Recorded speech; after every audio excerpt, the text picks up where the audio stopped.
प्यारे बच्चों, मैं गुरु नितेश और आज आपको वैदिक मैथ्स के स्क्वायर वाले सीरीज में एक ऐसा तरीका, एक ऐसा रिवॉल्यूशनरी तरीका बताने जा रहा हूँ जिसको अगर आप अच्छे से समझ लेते हैं तो आपको होल लाइफ स्क्वायर याद करने की ज़रूरत नहीं है। आप बिना याद किए हुए कोई भी स्क्वायर बोल सकते हैं। चलिए हम इसको समझने की कोशिश करते हैं।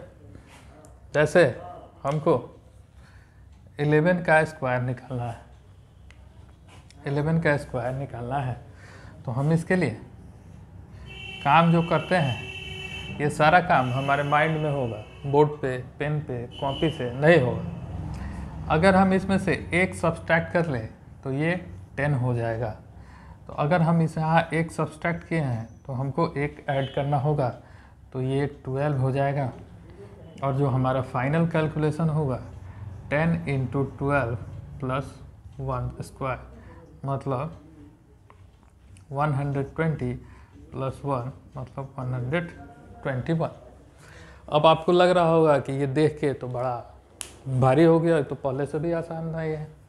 ऐसा नहीं है, हम ये आपको समझाने के लिए लिख रहे हैं, इसलिए आपको लग रहा होगा कि हम कुछ ज़्यादा लिख रहे हैं, लेकिन ऐसा है नहीं। एक्चुअली में ये जो हम लोग कर रहे हैं ये सारा मेंटली होगा, और मेंटली होगा तो वो बहुत ही आसान होगा। जैसे कि हमको अगर 14 का स्क्वायर निकालना है तो हम ये सोचेंगे कि 14 से हम क्या सब्सट्रैक्ट कर ले या 14 में क्या ऐड कर ले कि नियरेस्ट जीरो वाला कोई नंबर आ जाए। आपको पता होगा कि 11 को 11 से मल्टीप्लाई करना, 14 को 14 से मल्टीप्लाई करना बड़ा टफ काम है। वो आप मेंटली नहीं कर सकते हैं। कर सकते हैं कब? जब आपको उसके बारे में पूरी अच्छी तरह से जानकारी हो, आपका वैदिक मैथ्स पे पकड़ हो। ऐसे अगर आपको सिंपल मेथड से, साधारण तरीका से अगर 14 को 14 से मल्टीप्लाई करने के लिए दिया जाए तो वो आपसे पॉसिबल नहीं है। लेकिन अगर 14 को 16 को 18 को 10 से मल्टीप्लाई करना हो तो बहुत ही ईजी है। स्टैंडर्ड 1 2 का बच्चा भी उसको कर सकता है।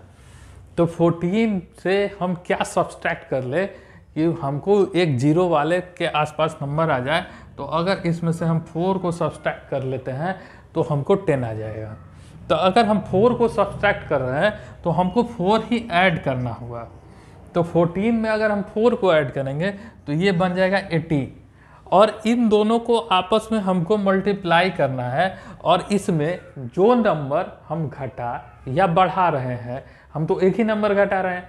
अगर 4 घटा रहे हैं तो 4 ही बढ़ा रहे हैं, 4 को सब्सट्रैक्ट कर रहे हैं तो 4 ही को ऐड कर रहे हैं। तो जो नंबर को हम ऐड या सब्सट्रैक्ट कर रहे हैं उसके स्क्वायर को इसमें ऐड कर देना है, हमारा फाइनल आंसर आ जाएगा। अगर हम इसको मेंटली कैलकुलेट करेंगे तो 10 इंटू 18 इक्वल्स टू हो जाता है 180, और उसमें 16 को जोड़ देना है। इसका मतलब ये हो जाएगा 196। उम्मीद है आपको समझ में आ रहा होगा। कुछ और एग्जाम्पल हम लोग देखते हैं। जैसे हम लोग 18 का स्क्वायर निकालते हैं। 18 का स्क्वायर निकालते हैं तो क्या होगा? 18 का स्क्वायर निकालेंगे तो हम अब इसको अगर 10 बनाने की कोशिश करेंगे तो 18 माइनस 8 करेंगे और फिर 18 प्लस 8 करेंगे। तो हम वैसा काम करेंगे जो हमको बहुत आसानी से हो जाता है। फिर हमको इसमें 8 का स्क्वायर ऐड करना होगा तो वो टफ हो जाएगा। और हमारा ये पढ़ने का, सीखने का मेन मोटो यही है कि हमको हर चीज़ को एकदम सिंप्लीफाई करके समझना है, एकदम आसानी से समझना है, ना कि उसको भारी बना लेना। तो हम अब क्या करेंगे कि 18 में 2 को ऐड कर देंगे तो ये 20 हो जाएगा। अगर ये 20 हो गया तो 18 से 2 को सब्सट्रैक्ट कर लेंगे तो ये 16 हो गया। अभी भी ऐड और सब्सट्रैक्ट जो किए हैं वो सेम चीज़ है।